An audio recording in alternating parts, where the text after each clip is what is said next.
sono luoghi che crediamo di conoscere solo perché ci abitiamo dentro, ma non è sempre così. L'ho capito soltanto ora, grazie alla bici. La bicicletta cambia tutto, cambia la velocità del nostro sguardo, ci costringe a rallentare, ci porta in quei luoghi che altrimenti non avremmo l'occasione di scoprire. Mi chiamo Alessandro e quando viaggio lo faccio con la mia bici.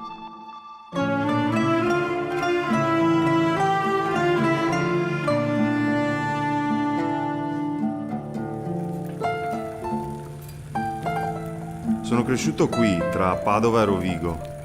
Questo territorio speciale che sta tra l'Adige e i Colli Euganei è casa mia. Qui, secoli fa, i corsi d'acqua scorrevano liberi. Tutta questa distesa era una sorta di pianura liquida facilmente navigabile, tanto che i veneziani potevano raggiungere l'entroterra con le loro imbarcazioni. Sono infatti tantissime le ville che punteggiano la pianura. Luoghi nascosti e segreti che conservano intatta la memoria del passato e di chi ci ha abitato.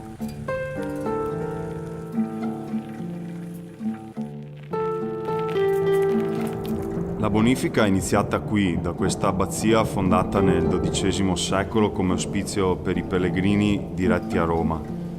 Qui sono stati costruiti i primi canali che hanno ridisegnato l'aspetto del paesaggio. La zona ha iniziato a popolarsi e piano piano si è sviluppata una fiorente economia agricola. Ho vissuto per un lungo periodo in Cina, a Shanghai, ma alla fine ho deciso di tornare in Italia e quasi senza pensarci ho scelto di farlo in bici. Non potevo immaginare che quel viaggio sarebbe durato un anno e che avrebbe cambiato così tanto il mio modo di vedere il mondo. I viaggi, quelli importanti, cambiano la percezione del mondo. Quando torni non sei più lo stesso perché ti cambiano completamente. Poi riprendi il fiato, la voglia di ripartire comincia a crescere e di colpo non puoi più restare dove sei.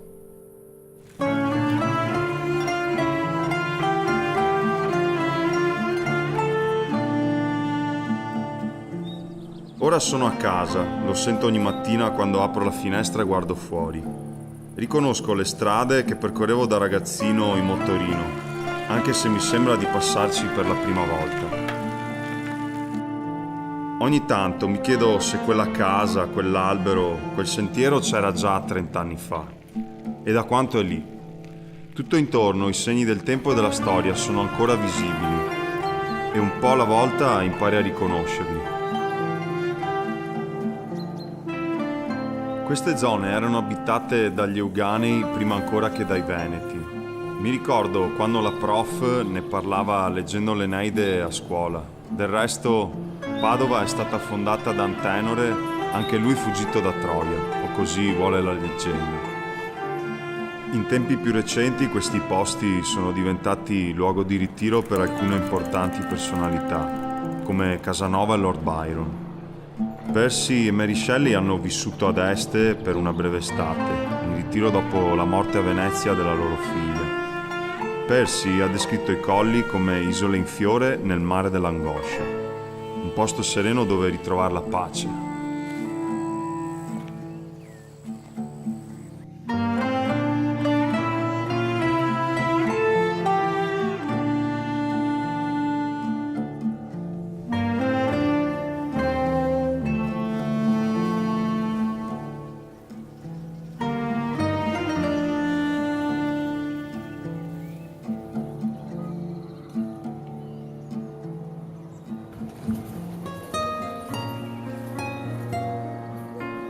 Francesco Petrarca trascorse qui gli ultimi anni della sua vita.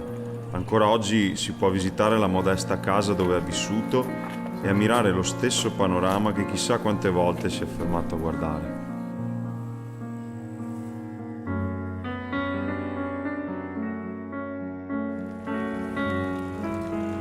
L'origine vulcanica dei colli ha favorito la nascita di numerosissime cave, che nel corso del tempo hanno rischiato di deturpare completamente il paesaggio. Un patrimonio ambientale e culturale unico. Per fermare questo, nel 1989 è nato il Parco Colli Euganei, uno dei primi luoghi protetti del nostro paese.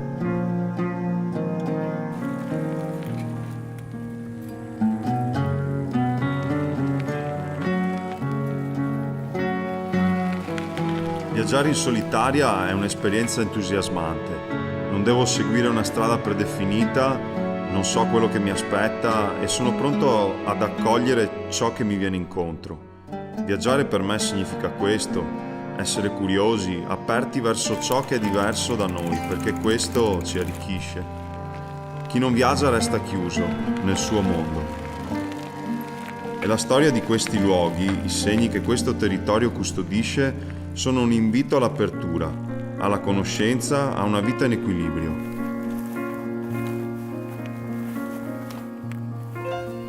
Non so ancora quanto resterò qui, forse partirò per un altro lungo viaggio o forse dovrò trasferirmi per lavoro. Ma se un giorno dovessi tornare a casa, vorrei trovarla proprio così, come l'ho lasciata.